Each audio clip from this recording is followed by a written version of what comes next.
you're trying to take away the thing that makes work bearable. Like you're trying to Hmm. make me step away from the thing that helps me get through being here. And that was when I was just like, I can't. I was really just like, I cannot be here. Imagine being called into the offices of senior leadership at your place of employment and being asked to choose between your thriving side hustle and your 9 to 5. Today's guest, Eni Popoola, has gone viral twice that I know of. First, when she shared her very genuine excitement to passing the bar and becoming a newly minted attorney. And second, when she shared with her community that she had been called into the offices of a partner and asked to choose between her career as an influencer and staying on as a lawyer at that law firm. Spoiler alert, Eni chose becoming a full-time influencer. If you're interested in some details she hasn't shared on social media yet, as well as a behind-the-scenes look into how she was able to grow her career as an influencer, how she was able to balance it with being an associate attorney, which is notoriously a grueling, fast-paced career to have, and so much more, this is going to be a great conversation for you to listen into for inspiration on building a successful side hustle. Before we dive in, if you're new here, hi, my name is Sewa Ajay Pele. I host the She's Off Script podcast where we help you create your own unique blueprint for business success. Before we dive in, don't forget to subscribe and share this episode with someone else who could use the business building inspiration. With that, let's go ahead and dive in. Eni Popoola, welcome to She's Off Script. Thank you for being here. Thank you so much for having me. I'm so excited to chat with you today. So for anyone who hasn't come across you before, could you share who you are and what you do? Yeah, so I am a beauty and lifestyle content creator based in New York City. I pretty much started about 5 years ago, just sharing. I started a blog and I just wanted to use it as an opportunity to share more about life as a 20-something-year-old Black woman who was living in New York City and just experiencing life as a recent college grad or post-college grad. And so that kind of blossomed into me just sharing about my life and my journey through law school, which I completed in 2022. I started a few months ago at a top New York City law firm, but recently decided to pivot away from that and to pursue content creation full time, which really blew up more than I could have ever imagined. So I'm just really excited for what's ahead. So speaking of blowing up, I feel like you've gone viral twice that I know of. The first time was you, for the first time, discovering that you passed the bar. That, I mean, I almost shed a tear for you because that's such an exciting moment. And the second time was when you announced to your community that you had decided to go full-time content creating. So we'll dig into kind of both parts of that spectrum of your journey. But I did hear that you had always wanted to be a lawyer, hence your excitement when you found out you passed the bar. So given that that's the trajectory you had set for yourself, going to Harvard, going to Columbia Law, what led you to start side hustling as a beauty influencer? Yeah, so beauty influencing was something that I fell into. So it started just because so in 2017, I graduated from Harvard and I moved back home to New York City. And Mm, moving back home made me realize how much I missed the city and specifically things about the city, like the fashion culture, like how going somewhere most of the time, like what people would consider dressed up in Boston or in Cambridge was very much so casual in New York. And so mm. I would go to church with my family on Sundays and be really excited about the fact that like I didn't have to be casual anymore and I would be able to dress up. And I took pictures every single Sunday after church or had one of my little brothers take pictures of me and would just post them consistently on Instagram, post them every single week. And it became something that, my followers who were my friends at the time just knew to look forward to. And I'm the type of person who likes to self set like personal deadlines. And so Hmm. after a few months of doing that, a friend had come up with the term any given Sunday, like just casually came up with it. So it's Love it. cool that, the name of my entire brand was actually the idea of a friend of mine. But I gave myself a personal deadline of, a year and said, after a year of doing those posts or around a year of doing those posts, either let it go and just, fade back into doing Instagram like everyone else does, or take it seriously and start to like take steps towards building something. So I decided to start a blog because I like to write, and I thought that was the only platform that I could call my own. You know, you could have a Mm, YouTube channel, you could have the Instagram, but having my own website would be something that I would be able to call my own. And so that's also why I went with a blog. But I just continued to do that and continued to share on different platforms. When TikTok came around, I shared about my life as a law student, continued to post on Instagram, and to continue to post on my blog. And so it was really not anything that I ever intended to do. But of course, like beauty is one of the things that I really cared about. In like college, I was like kind of known as the girl who like did her eyeshadow. I remember in one of my social groups, we had like, we all had to present on different topics as like part of our quote unquote initiation. And the topic I presented on, like, or what I did was a makeup tutorial, like a beauty and eyeshadow tutorial. So that was like the thing that I was known to do in mm, college, which was really when I started to wear makeup. So it was naturally just an extension of the types of things that I likes to do. mm. So fast forward, as you mentioned, you landed an associate role at one of the top law firms in New York, which is such an amazing milestone. I'm curious, how did you present this burgeoning side hustle on your resume and during conversations with your employers or potential employers? Yeah, so during law school, the like career services office would tell us like, it's nice to mention if you have interests or hobbies. Mm, And there would be like a line on your resume for that. So I included that as, beauty blogging was there as a line on my resume. And it often piqued people's interest, as I figured it would, because I don't think that was very common for a law student to be interested in. And when it would come up, I would, talk about, I fell into beauty blogging and it's something that I do. But my angle was always to connect it back to how it could relate to my abilities in the workplace. And so I would mention that it gave me really unique experiences connected to the law because I would, be able to review contracts when I would work with brands.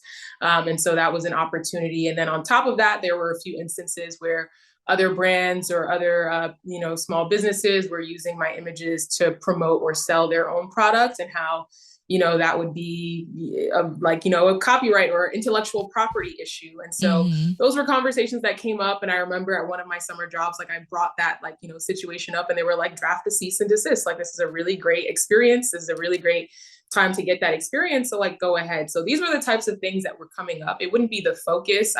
I personally never really wanted to bring it up in the workplace because it was still very much so a thing that I did outside of work. But mm, like to the extent that I could use it to my advantage or use it to play up how like all of these sorts of things were always connected to the law, which was really why I went to law school in the first place. Like everything seemed like it always connected to some sort of law. You couldn't get past.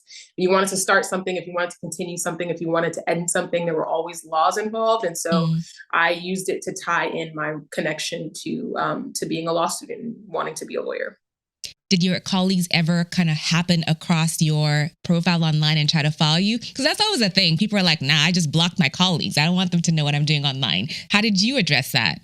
Yeah, so sometimes, well, honestly, like if you Google, the thing about also like having social media and a blog and wanting to be public, like Mm, I knew that people would find me. Like, first of all, if you Google me, like after I want to say my LinkedIn, like my blog comes up, my Instagram comes up, all of these YouTube videos come up. So for me, I was like, yeah, it's not really going to be a secret that I do mm, these things. yeah. And so I never really thought that what I did as a beauty influencer was a secret. But to the extent that it would come up in work, I would kind of like shy away from it. And like, there were a couple of times where like sometimes, for example, when I was a summer associate and there are like certain activities that they plan for summers, whether it's for the full class or in teams. But one of the hmm potential team activities that someone came up with was like going to make custom lipsticks. And like, it was because that person knew that I was a beauty influencer, which is like, sweet. You're like trying to relate it to that. But I personally Right, was like, no, like we don't have to really like bring in the fact that I like do this stuff outside of work, even though it's right. cool. But to the extent that I was aware that people who I worked with followed me or knew my content, like I wouldn't like block them, but I would like, for example, mute my stories or like Mm, mute whatever I could so that they wouldn't necessarily see it. But the thing about growing and growing so rapidly is that you no longer really have a sense of who's following you, when they Mm, followed you. Instagram lumps it all together and will say yeah, like so and so and 50 other people followed you. Or like if you're growing, like I grew, like, if you're growing at hundreds or thousands of people in a day or over a week, like it's really right. hard to keep track of who is following you. And Mm-hmm. so like I would say over the course of the year, from my last year of law school was when I really started to see exponential growth, because that was like a really big milestone year that a lot of people were tuned into. And so Yeah. that started to be the beginning of not really being able to keep track of who would see my content or who was following me and all of those things. So Hmm. So now you've started your full time career at the time. How did you balance it? What does balance look like? I'm sure a lot of people ask you about that because I hear your first year or your first couple years as a junior associate can be extremely challenging. yeah, that was something that it's funny, I wasn't really worried about it, but like other people were worried about it, which Yeah. in turn then started to make me more worried about it. Mm. But some of the things that I did going in, like I adjusted my schedule. So in preparation for starting work, like I trained myself to wake up at 5 in the morning. And that was because, not just because of like being able to balance, honestly, it was more so like not being able to balance beauty influencing, but more so being able to have balance, like work-life balance. Like I was like, I still Mm-hmm. want to be able to go to the gym. I still want to be able to sit and read my Bible in the morning. I still want to be able to eat before I leave. Like I still want to be able to breathe. And Mm. so I'm going to just wake up at 5 in the morning so that I can Right. still do all of those things and not feel like I'm scrambling out of the door. I mean, that also that, because between 5 and 8:30, when I would leave for work, or 5 and 9, that's 3.5 to 4 hours. So sometimes there might be a 30-minute time slot where I would, also shoot off some emails to like my agency or to my or just brands that had reached out. So to the extent that I could just do that in the morning, I would. I was big on multitasking. So, for example, like if I had a couple of videos to edit, like my commute to work was 30 minutes, I would be on the train and I would be editing, right? Like, so really things like that. But in terms of balance, I mean, I definitely scaled back a lot of influencer opportunities. I also scaled back significantly on the creating. Like my blog is like, that was the first place that I started, but I want to say I hadn't posted. The last post I did was like October, after like I did like I went to Bali and I did a recap. And I didn't post again until February, just because I didn't have time. And I also didn't really have inspiration. And I think that's another part of the job. I kind of felt like my creativity was stifled just because I was worried about so many different things. So, I mean, to the extent that I could, a lot of, administrative stuff happened in the morning, but most of what I did was exclusively on the weekends. Mm. And I say that like I'm signed to an agency, and like the consistent communication with brands would be like, if you get to us, if you tell us something on Monday, like the deadline, and you want content, the deadline can't be until after the weekend, because Eni is only able to shoot over the weekend. And so there never was a situation where it was like, okay, we need something, it's Monday and we need something by Wednesday, because that would usually mean, I'm filming in the middle of the week, which is something that Right. I never really did. Mm-hmm. So it was really just a lot of finessing, a lot of meandering. Sometimes I was actually like late on deliverables for the content side of things. Like I'm not going to sit here and be like, yeah, like I was never on time, or I was always on time. Like sometimes that side did struggle, but to me, that was fine, because it was like, all right, like the main thing that I'm focusing right now is my job, and that's totally okay with me. So just making it very clear to people, like, this is content creation is not my full-time job. Like I Mm. can't go to these events that are at noon. I can't, give you content in 2 days. Like all of those things were just a part of the balance, which almost makes it seem like the balance was a lot more of a struggle than people think, which Mm. honestly probably like sounds about right. Like I wasn't doing everything and I wasn't everywhere at once, but it was still doable and it was still possible in that way. Mm. So I know the brand deals started to roll in at a certain point. As you're gaining popularity, more brands are thinking, ooh, I really like her version of influencing. At any point, did you feel like, wow, this might be more lucrative and less stressful than my 9 to 5? Did you ever consider moving to that side full time? I had never really considered moving to that side full time before that, but it was very clear at a certain point last year that it was more lucrative and would potentially be more lucrative. I think it was at some, Mm, because I signed to an agency in March. I signed to the agency that I'm currently at in March of 2022, right? So all of mm, this happened really fast. It was about a year ago that I signed to the agency. And so I didn't really have a full picture of like the negotiation and how my rates would increase and all and how the growth that I would experience even through graduation until I want to say like around it wasn't even maybe around like June. What I can say is I specifically remember because we had two options for start dates at the firm. And we had a September option and an October option. And I remember feeling kind of a little anxious going with the October option because I was like, am I going to be able to support myself financially, like through that entire time? Like we take the mm, bar in July, I have to find a new apartment, I have to do all of these things. Like I was a little nervous, and I was like, maybe I'll go with the September option. And so even at that point, like I was still a little shaky or nervous. And once I made it through, like I made it through those 3 months, I traveled, like I moved into a new apartment. Like I was fine. I was like, I could keep going. Like to me, I was like, if they move this start date to November, December, like you're I would still good. be fine. So like maybe that was the point that I was like, oh, like you're good. Like, oh, okay, like this is really fine. But I didn't really give it much thought because I was like, well, like this was never the original plan. And so Mm, like I'm still gonna do what I set out to do, which is, I guess, be a lawyer, even though working at that law firm wasn't really the type of lawyer that I had set out to be initially. And so, yeah, I think I was a little it was mind blowing for me to see like numbers and to be like,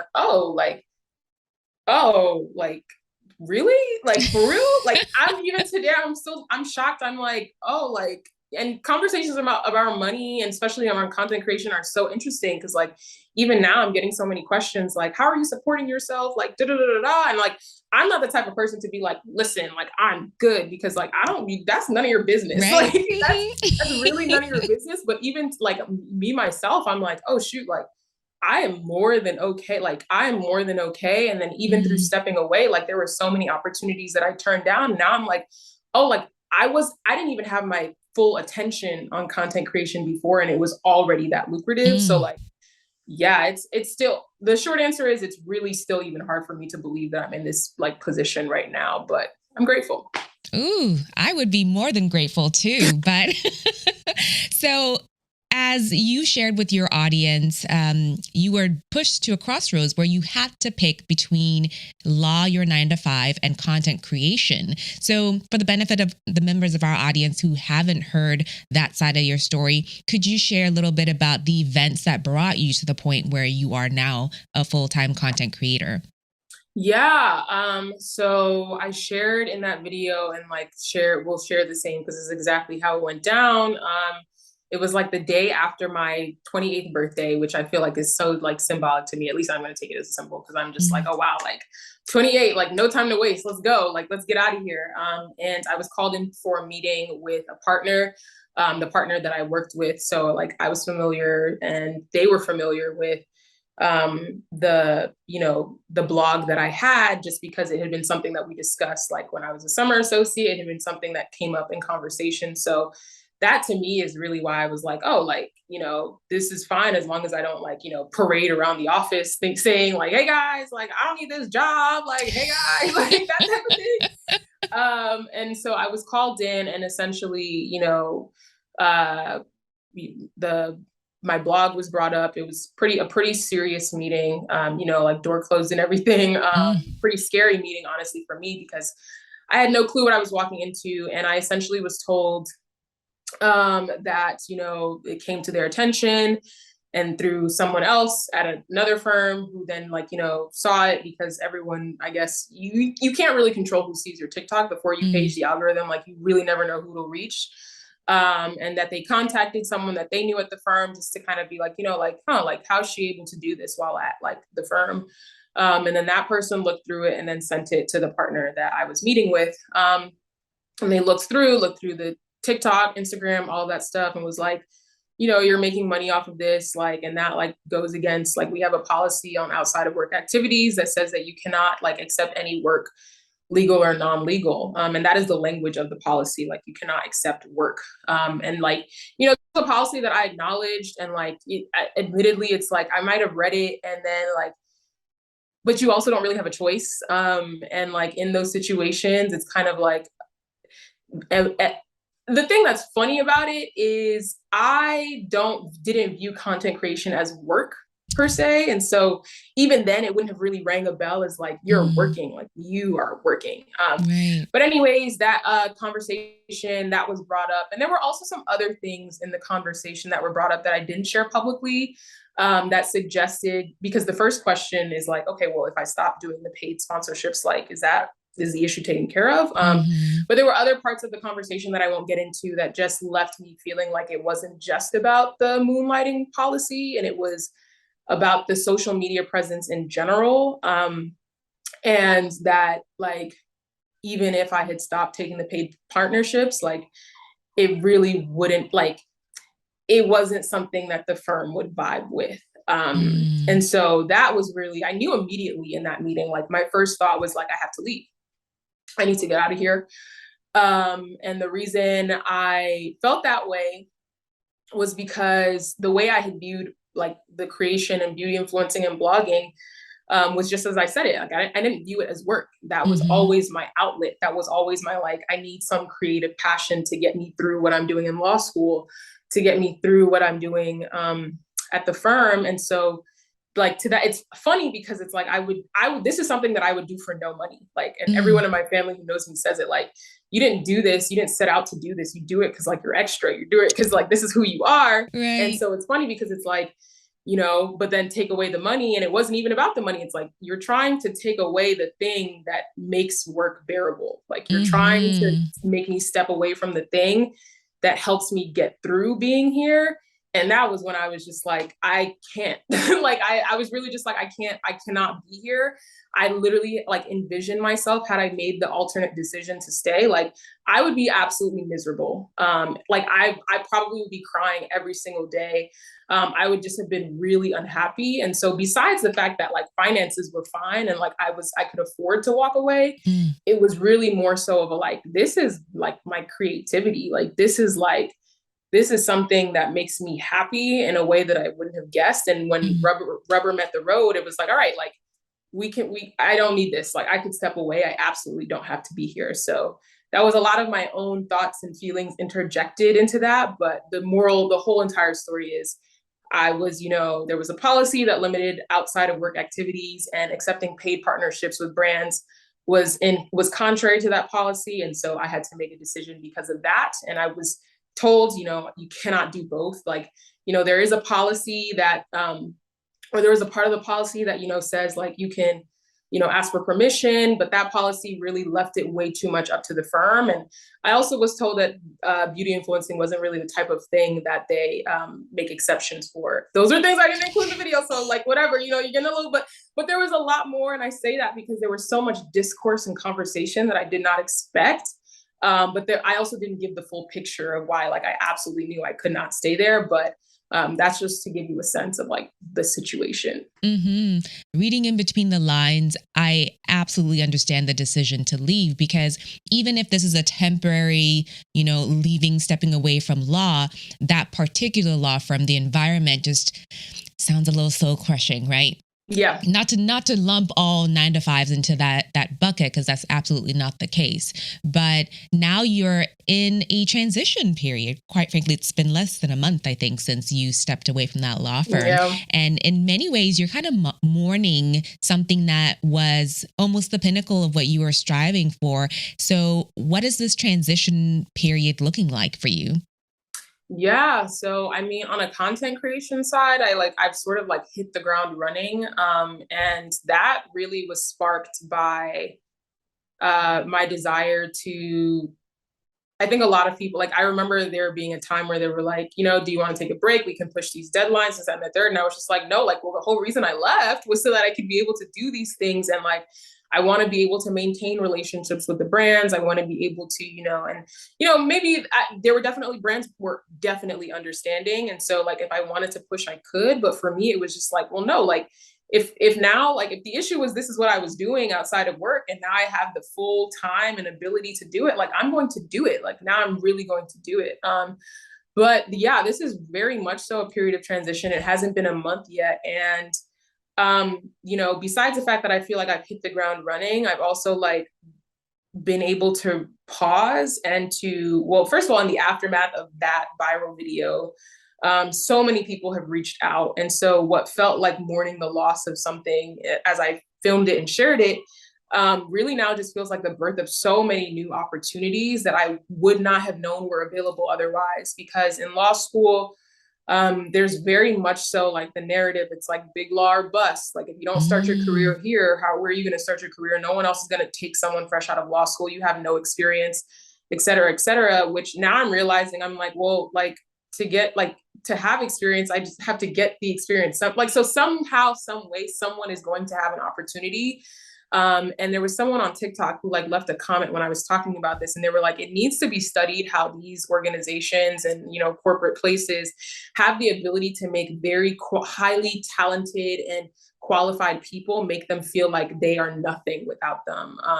And that really struck me, because I'm just like, I forget like who, it made me forget like who I am. Like, I'm like, I'm the type of person where if I put my mind to something, like, I can do it. Like, I will do it. Nothing is impossible, like all of those things. And so this is my like nothing is impossible phase. This is my like, why do I have to wait? Like, if I have a goal, and the idea before was, well, you need to work 2 years here, and then you need to put 5 years in here, and then you need to do so and so here before you're really considered a lawyer, and before you're really considered this. Like, no, like, all of these rules are made up. And like, if like truly, like, I'm back in my like anything is possible era. So that's where I am in this transition, and just regrouping. And I'm like, what are my craziest ideas? What are the wildest ideas? And like, let me write them down and let me start like taking steps towards them. So I'm excited. I'm excited for you. I can't wait to see what comes out of this anything is possible era. So before you described what your content creation process, what your workday looked like, kind of in some sort of a balance with your 9 to 5, what does that structure look like today as you're still crafting it? Yeah. So now things are spread out in the week. I'm like, I joke, like, people at my agency can like talk to me during normal business hours. Like, I wouldn't message them, and like, I would message them between the hours of like 12 and 8:30, and then like 12, like midnight and 8:30 a.m. And like, that would be it. And it's like, if you contact me, like, so I would always be like one business day behind, because it's like, well, I'm replying to something that you sent yesterday, and now you can't reply until the business day, but I'm not going to reply until the day after. But yeah, I've set like a personal schedule. Monday, Wednesday, and Fridays are like my admin days. So it might be a lot of emails, some like, revising, a lot of sponsored content, things like that. Or like, a lot of times there might be events, things like that. And then Tuesdays and Thursdays are really my content creation days. So filming, editing, concept drafting, or more brainstorming. So really just like really creative days to just start thinking through things. And it's not necessarily something I fully stick to, because like I'm not going to limit ideas or the production of ideas to particular days, but it gives me a bit of structure. It gives me structure when I'm planning meetings. Like, I might aim to plan meetings on Mondays, Wednesdays, Fridays, as opposed to Tuesdays and Thursdays when I want to be, in front of a camera and filming. So that's what my structure, that's what the broad structure is now. But like, mornings are more so for, I still have my same morning routine, the same exact. Still waking up at 5 a.m.? Yeah, still waking up at 5 a.m. Because I'm like, I'm already here. Like, I don't necessarily want to lose it, but there is room for more grace. So say, for example, I had an event on a Wednesday night, and I was out until 9, 10 or something like that. And my bedtime is like 10 p.m. So obviously I'm not going to be able to meet my bedtime, and I don't want to compromise on sleep. So maybe, sleep until 6 or 6:30, but by and large, my morning routine stays the same. And it's really just like, oh, like, I don't have to feel like I'm doing everything in a panic. I don't have to feel like I'm doing everything in a rush. And now I can take the time and like actually think through things. So I really appreciate that. Ooh, In retrospect, would you have done things differently as it relates to working your 9 to 5 and balancing your content creation career? I don't know that I would have done anything differently. And I say this, there are multiple factors. Mm, I don't think I would have abandoned being a lawyer. And I don't think I would have abandoned it because, and part of the reason why I was so fearful of ever even toying with the idea of going full time and being a full time content creator is because, there was a part of me that was attached to the identity of being a content creator who wasn't just a content creator, right? Like, and a lot of mm, people put that on me, but I also embraced it. That, like, there's sometimes a lot of backlash for people who, go the professional school route and then like become big enough on their platform and then decide not to, like, follow through and actually take on a full-time job. And I've seen that mm, happen. And so I was a little bit fearful of that. And so I don't think I really would have, and it's a lot more difficult to dive into the legal profession if you've never worked anywhere. Like, so had I gone straight from law school to like, all right, I'm going to be a content creator now, like that could have really potentially been me just being like, all right, like I'm not even trying here, like let me forget it. So I mm, don't think I would have completely like gone full-time content creation right out of law school. But truthfully, I also don't know that being like, but that actively like communicating the fact that I was making money would have done much different, because I really think it would have led to the same outcome, and it would have led to the same conclusion that like it's not something that I can do, and that it's not something that they usually make exceptions for. And I also think that, and here's the thing, like there's a huge, and this is just my qualm with like the way things work in a lot of like professional, like a lot of schooling to professional pipelines where there is a very clear structure in place for recruiting. mm, Like I decided to join this firm as a summer associate. I received that offer in January of 2021. And I spent my summer 2021 there. Normally, that was even pushed back. Normally, at the end of your first year in law school, so like August 2021, that's when you do recruiting for where you'll be the following summer. So, and where wow. you'll be the following summer is often the place where you will accept a full-time offer. So basically, at the end of your first year of law school, you are almost effectively making a decision about where you want to be right out of law school 2 years later, over two Mm, years later.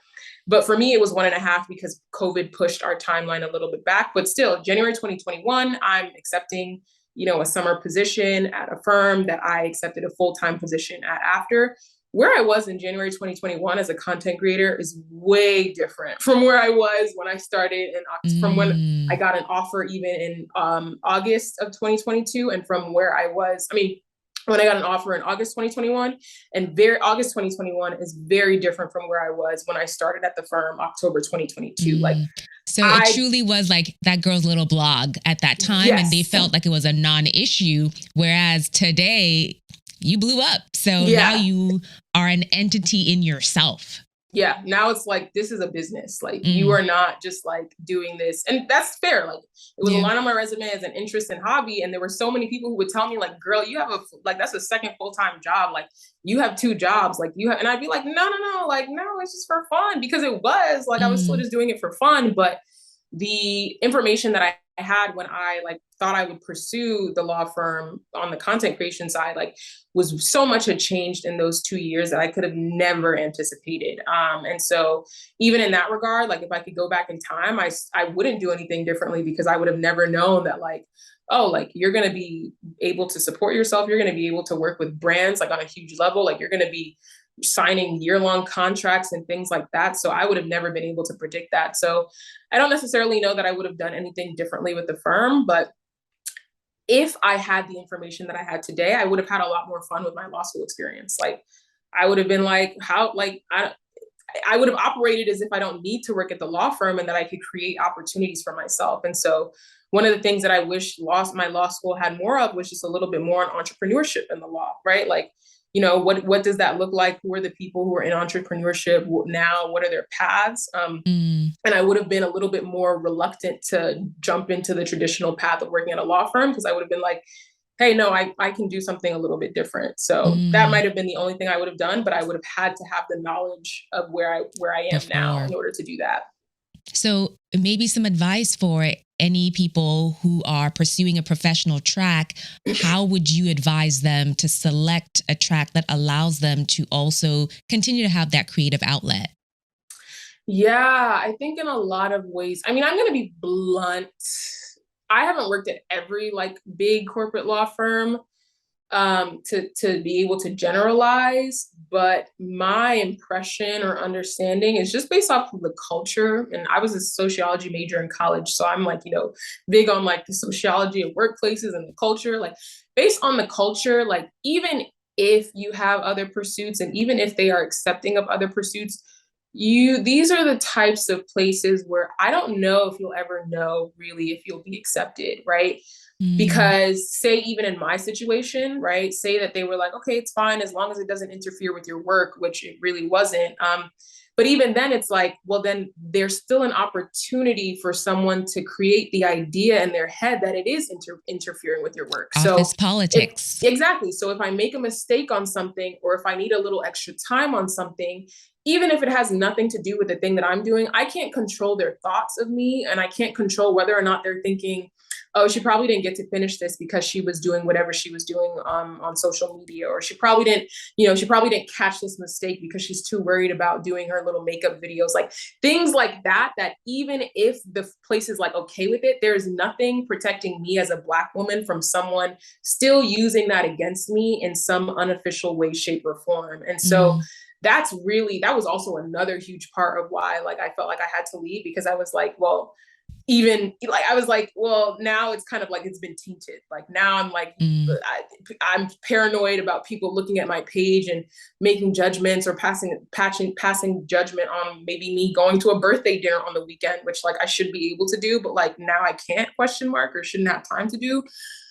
So I would say like, to the extent that it comes up, like, or that you want it to come up, like bring it up in conversation and say, I have other pursuits. But I don't even like that, right? Like I don't like the idea of being like, because no other part of my life is asking about what I'm doing at work. And so it feels weird to me that like this job gets that position of being like, well, what are you doing in every other aspect of your life? mm. And there were a lot of people who were like, yeah, conflict of interest, da, da, da, da. Like conflict of interest didn't really come up in the meeting at all. With the like, if it were about conflict of interest, if that were an issue, I feel like it would have come up, and it didn't. And so that was also another thing that led me to believe like, yeah, it's not really about conflict of interest as much as it might be about control. And so Mm, I would say like if you really genuinely think that like it is something that would be, something that you would be able to pursue or want to pursue or really want to devote time to, really pay attention to the culture of places and find out if there's a way, like how do people feel? Like what do you do outside of work? Are there other examples of people here who are doing things outside of this job, or am I going to be the only one? Like tell me about what you do in your free time. And like I don't really care about what other people at work do in their free time, but more so for the purpose of figuring out if people do have things that they do, if people do mm. have free time, if people are able to spend time with their families, things like that. Is really important and are really important things to ask when like trying to decide where you want to work. Mm. I love that you mentioned that you've seen a lot of opportunities arise just based on this period of your life. I'm curious, have any of the law firms reached out to you, and would you entertain their offers if they did? No other big law firms have reached out to me, which like honestly makes sense, because I think I think I feel like they know that this is something that they like they would be on the side of my law firm, and they kind of like agree. Mm, I mean, I've had a lot of like, people reach out from law firms that are not necessarily big law, but just smaller law firms. And I've had, legal recruiters reach out on LinkedIn. I even spoke to a legal recruiter before I left because I was so worried about like, the immediacy with which I would be leaving and the gap in my resume if I wasn't, jumping from law firm to law firm. mm, But I don't necessarily think that I have real interest in going to work at a traditional like 9 to 5 law firm. Um, One, because this life now that I'm living is like too sweet. Like it's really hard. It's so hard to imagine going back. And so like all of those things, like the billing hours, the when you have to be in office, when you don't, when can I travel, the unpredictability, all of those are things that I don't really miss. And on top of that, if I'm really being honest, I don't really think I was that interested in the work of these type of law firms. And I think it was more so like, you need to make the money, and these are the places that are paying you. Mm, And so I am like, I've always had the feeling that whatever I wanted to do and wherever I end up is potentially going to be something that doesn't even exist yet. And so I'm leaning into that. And I say all the yeah. time, I'm like, whoever the biggest influencers are on Instagram or TikTok, like they couldn't have said that this is what they wanted to be when they grew up, because Instagram didn't exist 15 years ago. Like it didn't Mm, exist at certain times. And so like the job that they have, their dream job, the job that's paying the bills, like did not exist. And so I feel like that's also a position that I'm in. And like I'm not abandoning law. I'm not like, ooh, like forget this law thing. But I'm very much so like, I don't have to do the things that I don't want to do anymore per se. And like mm. that is very much so a privilege. And that is one that I can lean into, and I don't have to rely on this is what you're supposed to do and this is what you have to do if you want to make it. I can rely on the like, what opportunities are out there? Are they opportunities that I'm interested in? If not, like then I don't need them right now. And if so, like let's explore and let's talk about that some more. Mm, what a blessing in disguise this time has been for you. So, for anyone who wants to follow your journey and see what does come up next for you, where can we find you? Where can we follow your journey? Yes. So you can follow me on Instagram at Any Given Sunday. That is at ENI Given Sunday. My handle is also the same on TikTok, so you can find me there. I'm picking back up on the blog, so that would be anygivensunday.com. And I'm also trying to get back a little bit into YouTube. So same Yes. thing, Any Given Sunday, Eni Popoola, like you can find me there. So yeah, a lot more platforms in the mix now that I have the time, but Any Given Sunday will pretty much lead you to everything about me. If you enjoyed my conversation with Eni, I want you to know we have over 184 audio podcast episodes available on she'soffscript.com or anywhere else audio podcasts are available, like on Apple Podcasts. Before you head out, don't forget to subscribe and share this episode with someone else who can use the business building inspiration. With that, we'll see you right back here next Thursday for another episode. Bye.